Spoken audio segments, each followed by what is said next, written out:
In this video, how to add menu. In the sidebar, click the menu option. From the submenu, click the first option menu.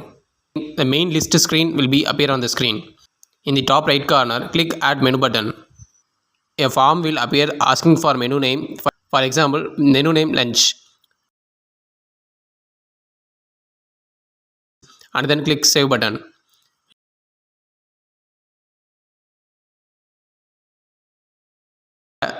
The new menu lunch will appear in the menu list. If you want to update the menu, click the lunch option. Update button appear on bottom of the menu list. Click the update button. Update the menu list from lunch to dinner. And then if you want to delete the menu option, click delete icon.